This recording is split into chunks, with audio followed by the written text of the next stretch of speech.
You need to every day wake up and see your why you are not the lies that people have told you.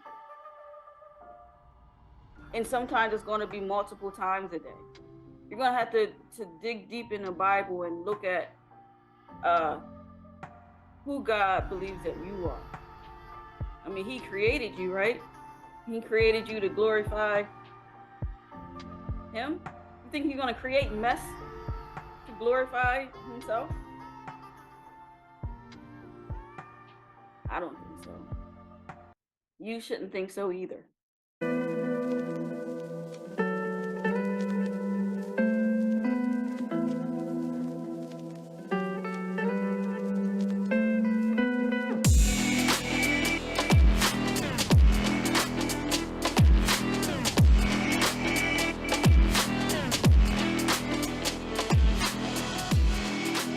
This is Shayla Renee with another episode of Take Back Your Life, Conversations with Shay, where we help women overcome toxic thoughts, feelings, people, and situations by embracing their true identity in Christ so they can live a full and successful life. Today, I wanted to talk to you all about insecurities, figuring out where they stem from so we can overcome them and, like I said earlier, live a full and successful life. It's funny that I'm talking to you about insecurities today as I sit here in front of this camera with this big pimple on my face. This is a new thing for me. So we all deal with insecurities throughout our lives, but I'm here to tell you or to walk with you through facing your insecurities and overcoming them. And oftentimes, as adults, we find ourselves falling into certain insecurities. It could be work related. It could be, relationship based. We could be insecure in our group of friends, but we don't know why we feel so insecure. And for those of you listening who may not have an idea, or you just don't know what an insecurity is, let me give you a quick definition. So according to dictionary.com, an insecurity is simply the lack of confidence or assurance, or simpler put, self-doubt. And here at Conversations with Shay, we like to talk about toxic thoughts, feelings, people, and situations in order for us to learn what they are, number one, and set boundaries and standards in our lives so that we can live a more fulfilled life. And I thought about this topic because, one, I have a pimple on my face like I started this conversation with. And two, one of the reasons I like to talk about insecurities is because when I found myself in the relationship that I was in, that I had to write an entire book about to make sure that I did not go back into this relationship, I thought that my esteem was pretty good. I thought I had pretty high self-esteem. I wasn't unsure. I was in denial, I would say, about my own self-worth. So I thought that I had higher standards for myself. I thought that I thought of myself as more worthy to not fall into a relationship that was toxic and abusive. So I go into this relationship, and I'm telling you this because once we can pinpoint certain things in our lives, we can turn and go to the opposite direction, right? So, and we know our why. It's so important to know your why you're in certain things, why you do certain things. With goal setting, it's important for you to know why you set a goal. And it's important, and when you're in a relationship that is toxic or detrimental to your health, to know how you fell into that relationship to begin with. It's important to know why you find yourself in certain situations that are toxic, whether it be relationships, whether it be a toxic work environment, whether it be, your circle of friends.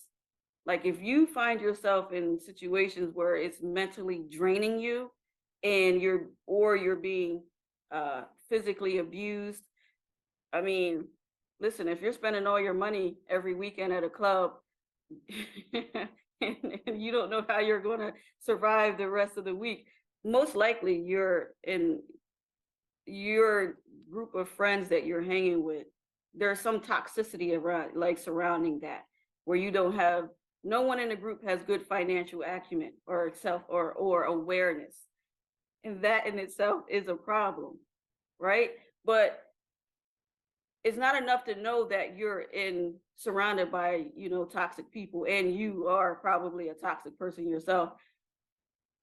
You should understand the why behind it.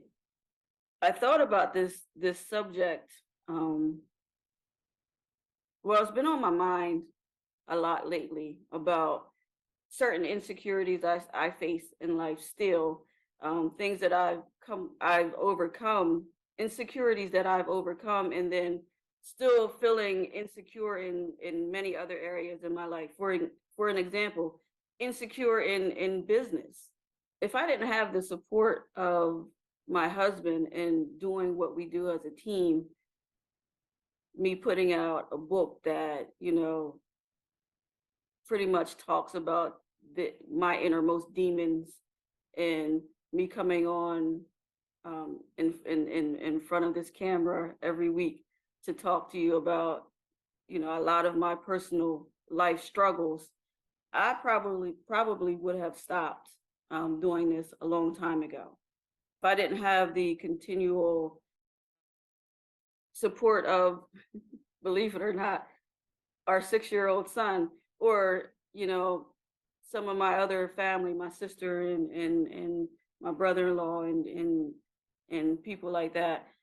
I probably would have stopped a long time ago, because I've faced many insecurities waking up every single day with whether or not this is something that I should be doing. Right? And even today, I'm sitting here in front of you. I have a pimple on my face. If you're listening on the podcast, you don't see it, which is awesome, but I have a pimple, and I don't know what to do with it, because I was, pretty much blessed when I was younger in my teenage years, where I didn't deal with a lot of acne. So it's not until my later 30s and my 40s that I'm in now that I'm starting to deal with breakouts on my face, and I have no idea what to do with it. If you go upstairs in my bathroom, you look in my medicine cabinet or on top of my vanity, you'll see a whole bunch of remedies that I've purchased to try to fight the acne that I am experiencing now as an adult, because I don't know what to do. So every time I see something online that says this helps you get rid of pimples, I go and I purchase it, and then it doesn't work, or it breaks me out more. So I'm a little insecure now sitting in front of this camera with a pimple on my face, but I feel less insecure now that I pointed it out to you. So that's not something that you can point at and laugh at me behind my back. I'm laughing at myself about it. So let's laugh together. But I wanted to talk to you about insecurities, because one of the main topics in my book, or something I addressed in my book, is falling into a relationship, but not just falling into that relationship, understanding the why behind I fell into a toxic and abusive relationship. And oftentimes we don't know as we're falling. And I'm talking about relational. I'm talking about a intimate partner relationship. I'm not talking about a work environment where you may feel insecure, but that does occur. I'm not talking about a group of friends that you're around that you may feel insecure here or there about something. I'm talking about relational right now, just because this is my story. And this is the best way that I know how to talk to you to help you overcome some things, is to give you me.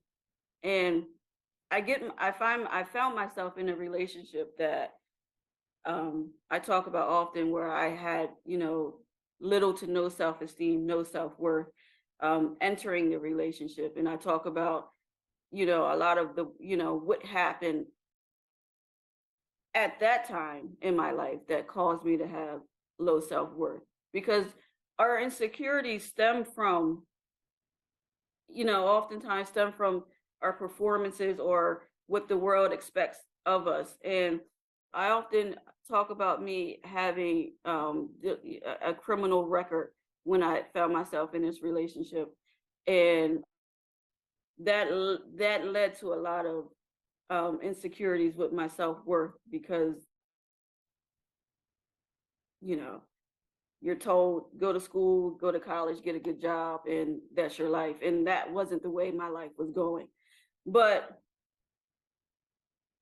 that's not the only thing that caused me to be insecure. So that caused insecurities for me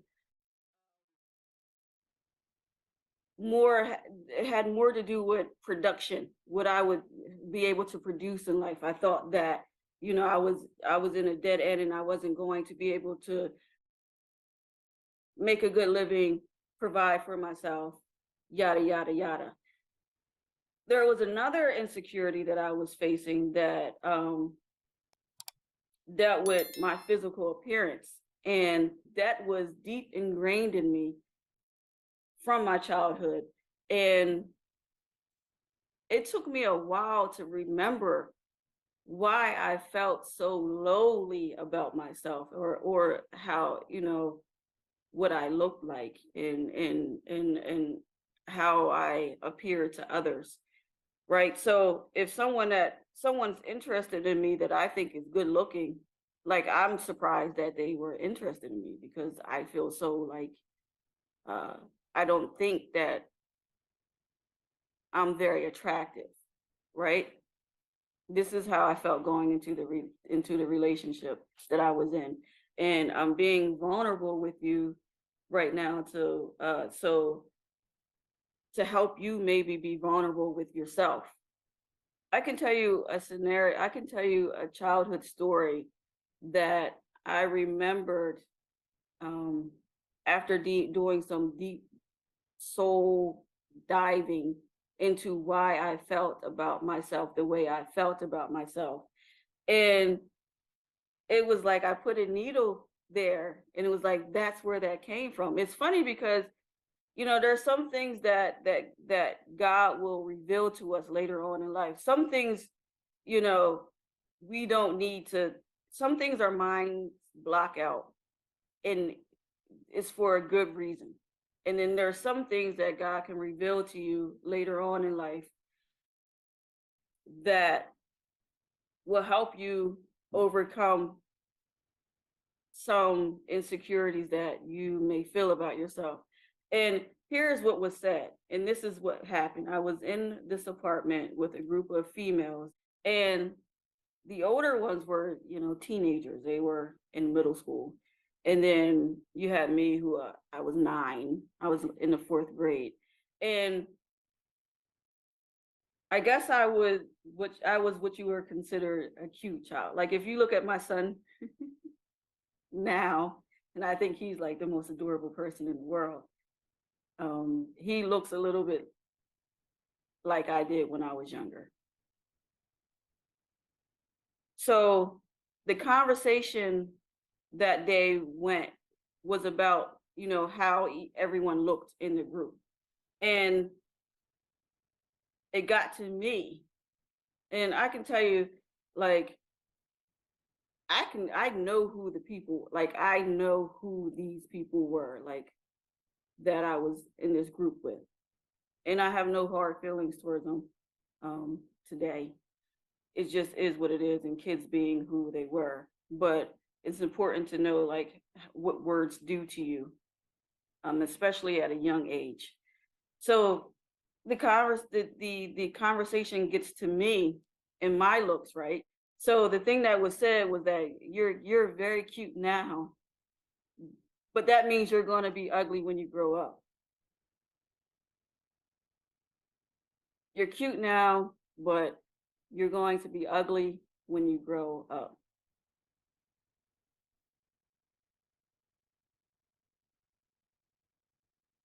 So is that a compliment, or is that like a backwards like dig at me? Or, is it like jealousy over my looks? Because even at that time, like if you follow my story, and you know that by the age of 7, I was playing basketball, and basketball was my life.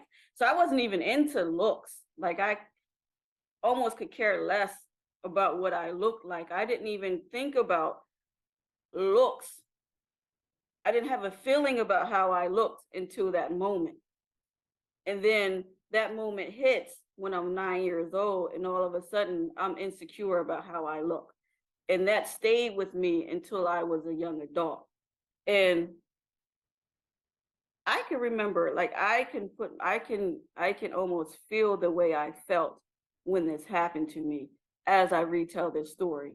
Like, I remember the house that I was in, I know the way the living room was set up. I know each and every person that was in this room with me, and I remember what was said to me.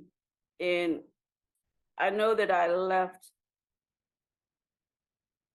feeling like I wasn't worth sugar honey iced tea.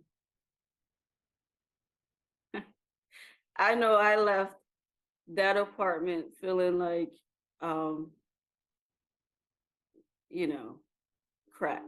It did not matter later on throughout my childhood and my young adult life if someone said anything to me pertaining to my looks that was not the way I felt leaving that apartment. And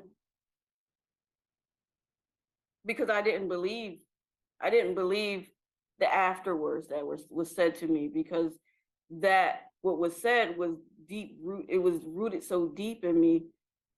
And that is what I told myself over and over again. So I found myself, you know, dating guys who I didn't know why they wanted to date me, because apparently I'm going to be ugly when I grow up, or I'm on the track of not being attractive. So I found myself, eventually swallowed up in a relationship where I thought I was ugly and I thought he was attractive. And I couldn't believe that someone like that would want to be with someone like me. Just think about it. Can you identify with feeling ugly? Like, do you know what that feels like? I'm here to tell you that I know what that feels like. And I know the deep, dark, the turmoil that your mind goes through when you feel like you're not worthy of anything good because you're ugly. This happened when I was 9. I almost forgot that this happened, but I never forgot the way I felt about leaving that apartment. Like, I carried that with me. And I know you might carry some stuff with you that some people say about you that's just not true.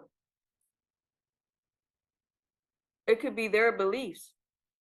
It could be jealousy. I mean, you think about it. I was one of the youngest people in that room that day, and I had older people telling me that I might be cute now, but you're not going to be cute later. And not knowing where that even came from, because I didn't walk around with an air about myself that I'm like better than other people. So what was that? What was that?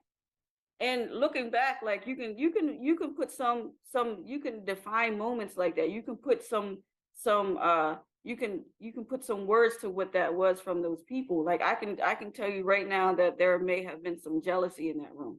And I don't understand that, but that's the only reason that I can think that someone who is older than you would say something to a young person who is still trying to figure out who they are in life. So when you have moments, or if you've had moments in your childhood where someone told you something that was just not true, it's just not true. I might not be attractive to everybody. I may have not been attractive to everybody back then, but I'm not ugly. Like God doesn't create ugly, right? But that's not what I believed. I didn't believe that I was, you know, fearfully and wonderfully made when I was told that. I didn't believe the truth of God. I believed the lies that people told me or people said about me, and I ran with that. And that's how I lived my life. This is probably one of the reasons why I dug so deep into basketball, because I didn't think that anyone would like me for being me, for me being me. So I'm not even going to even try to go into relationships because I'm ugly. Now, how many of you found yourself in relationships that you know the person's not worth your time? They're not worth, they don't edify you, they don't bring anything to the table, they may not have a job, they probably don't have a relationship with God. That means they don't know how to love you, right? Even if they do say they love you. Let's go even a little farther than that. They tell you that you're ugly. They tell you that you wouldn't be anything without them. Let's go another step further. Let's talk about the relationship I was in. Eventually they begin to, you know, throw you up against the wall, choke you, and smack you around. And you stay in this relationship because you think you're ugly and you're not worth anything better. This is why it's very important for you to know the whys to things. It's very important for you to self-examine in life, to know what the root cause of things are in order for you to overcome them. And it may take a while, and it may, you know, bring up some hurts and some pains that you have pushed very deep down inside you, and that may seem scary. But it's better than walking around with these insecurities, this baggage that's like holding you down, and you not trying to achieve anything in life, and you're not trying to be in a healthier relationship, and you're not trying to prosper at all, right? And it even affects your relationship with God. Like, why would God create someone that, you know, who's painful to look at? Why did God create you to live a life where it's not worthy of anything, right? We find ourselves focusing on certain things in life that, for me, like I talk about often, at first it was basketball. And then when that was taken away from me, it was this relationship that I was in. But it wasn't me focusing on God and me focusing on understanding what he created me for and who I'm supposed to be outside of this other stuff. So it may take you every single morning to get up and tell yourselves the truths of God, to drown out the lies of the enemy. Every single day, I often tell people to get sticky notes, write down, you know, affirmations. Now, I know that may seem like a waste of time, or it may seem like cliche to write down affirmations, but we have to sometimes see some things. We have to see things written down to remind ourselves who we are, right? I had to write I had to sit down and journal why I should not go back into a bad relationship, because me thinking about it wasn't enough. I had to see why.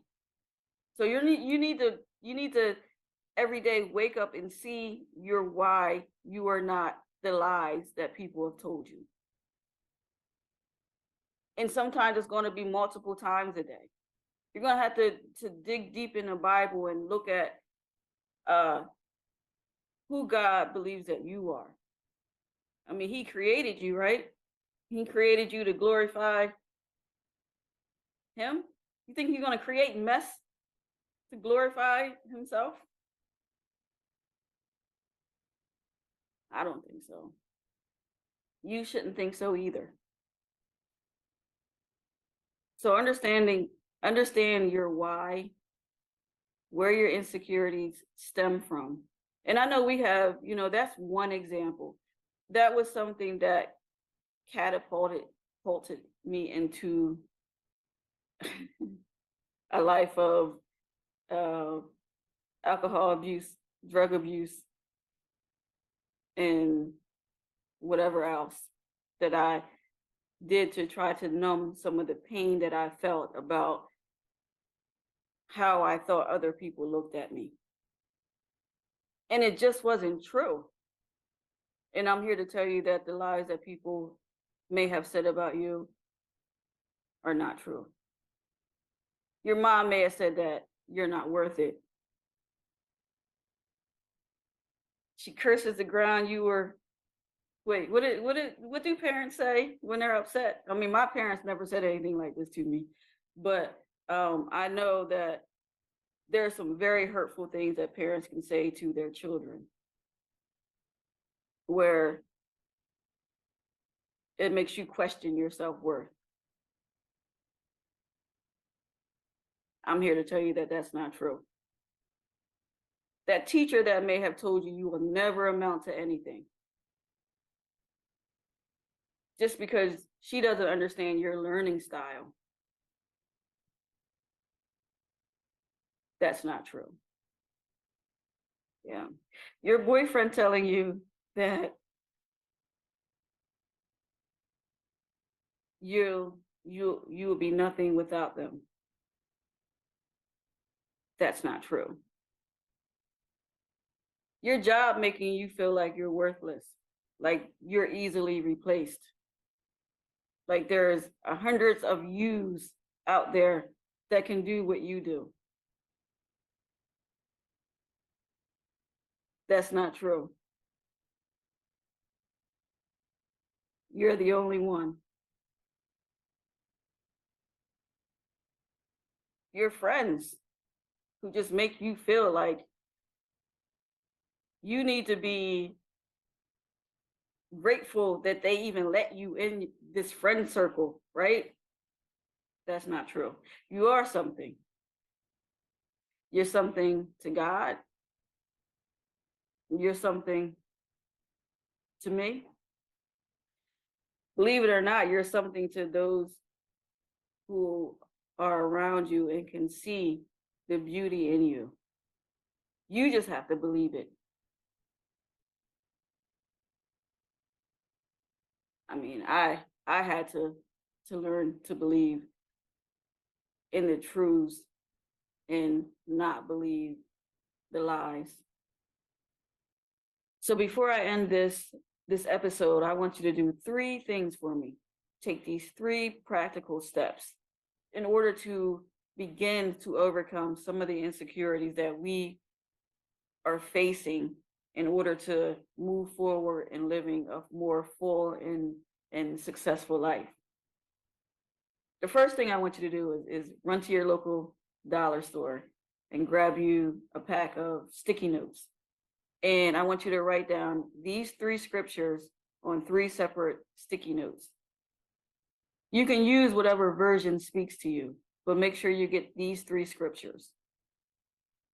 The first is Zechariah 2:8. The second is 1 Corinthians 3:16. And the third verse is 1 John chapter 3, verses 1 through 2. You get these verses and they tell you who you are to God. And you write these things down on 3 separate sticky notes, and I want you to stick them around your bathroom mirror. So the first thing you see when you get up in the morning to wash your face and brush your teeth are these scriptures telling you who you are to God. These are the truths. And finally, I want you to say them to yourself every day, this entire week, until the next episode is released. And this will be a way to help you overcome those toxic insecurities that are rooted deep down inside. So that's what we have for you today. Understanding what insecurities are, learning where they stem from so you can overcome them and be a better version of yourself, to take back your life version. As always, please like, comment, and subscribe to this YouTube channel. And if you're listening on the podcast, click that follow. And if you think this might help a particular lady or young lady or woman in your life, please be sure to pass it along to them. And I'm Shayla Renee, and I am out of here.